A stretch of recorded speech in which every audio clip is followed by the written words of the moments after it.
میرے والدین چونکہ شروع سے ہی نیکی کی زندگی گزارنے والے تھے، تو میں نے تذکرۃ الاولیاء کتاب 5ویں کلاس میں پڑھی تھی۔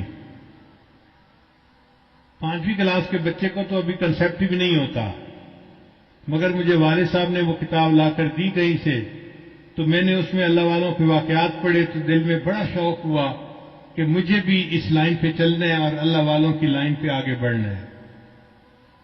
پھر اس میں ایک کتاب میں نے پڑھا کہ نگاہ کا بہت پرہیز کرنا چاہیے۔ تو چھوٹی عمر میں، ابھی میں بالغ نہیں ہوا تھا، اس عمر سے ہی نگاہ کا پرہیز شروع کر دیا۔ بہت بچتا تھا، بہت نگاہ کو بچاتا تھا، اور مجھے اس زمانے میں اپنی والدہ سے ڈانٹ بھی بہت پڑتی تھی۔ ہر دوسرے تیسرے دن کوئی محلے کی آنٹی آتی اور میری والدہ کو کہتی، تیرا بیٹا جا رہا تھا، اسے تو ہمیں سلام بھی نہیں کیا، یہ تو ہمیں اپنی خالہ ہی نہیں سمجھتا۔ اور امی مجھے بلا لیتی تھی، بیٹا تو نے اپنی خالہ کو سلام کیوں نہیں کیا، یہ تو میری کلاس فیلو تھی، یہ تو میری سہیلی تھی، ہم بچپن کی دوست ہیں، تم سلام تو کرتے۔ اور مجھے پتہ بھی نہیں ہوتا تھا کہ یہ آنٹی کہاں گزری تھی اور کہاں اس کو سلام کرنا تھا۔ تو میں آگے سے ایک بار کہتا تھا، امی آنٹی سے یہ پوچھو کیا میں نے اس کی طرف دیکھا تھا؟ تو جب امی پوچھتی تو پھر وہ آنٹی کہتی، ہاں یہ تو یوں کر کے چلتا ہے، سر اس کا نیچے لگا ہوتا ہے، زمین کے علاوہ تو کچھ دیکھ نہیں رہا ہوتا، اس نے کہا اس کو۔ میں نے کہا امی مجھے یہ بھی نہیں پتا میرے پاس سے مرد گزرا ہے یا عورت گزری ہے، میں کس کو سلام کرتا؟ تب جا کے میری جان چھوٹتی تھی۔ لیکن اندر اندر مجھے بہت غصہ آتا تھا ان آنٹیوں پہ، سارا محلہ خالہ بنا ہوا ہے، سارا محلہ آنٹی بنا ہوا ہے، اور بس ان کو سلام ہی کرو چلتے ہوئے۔ لیکن نگاہ کی اتنی حفاظت کا بہت فائدہ ہوا۔ مجھے آتے جاتے جوتوں کی آواز سے پتہ چلتا تھا کہ قریب سے کون گزر رہا ہے۔ عام طور پہ مردوں کی جوتوں کی آواز اور ہوتی ہے اور عورتوں کے جوتوں کی آواز ڈیفرنٹ ہوتی ہے۔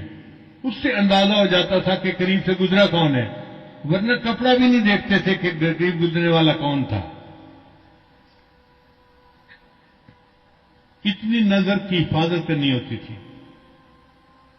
اس پر اللہ رب العزت نے پھر جو مہربانیاں کی وہ اب کیا بتائیں آپ کو۔ ہمارے ایک ساتھی ہیں،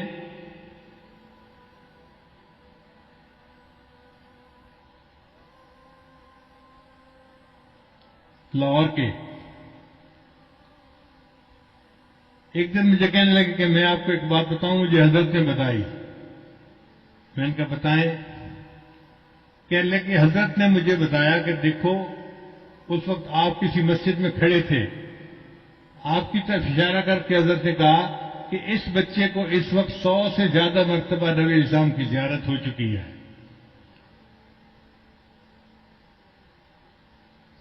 میں سن کے حیران ہو گیا، اور حیرت مجھے اس کی تھی کہ پتہ اس کو کیسے چلا۔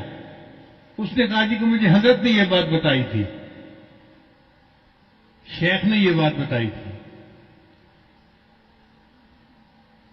تو نگاہ کی حفاظت کا پھر یہ فائدہ ہوا کہ اللہ تعالیٰ نے 30 سال کی عمر سے پہلے 100 سے زیادہ مرتبہ نبی اسلام کی زیارت نصیب فرما دی۔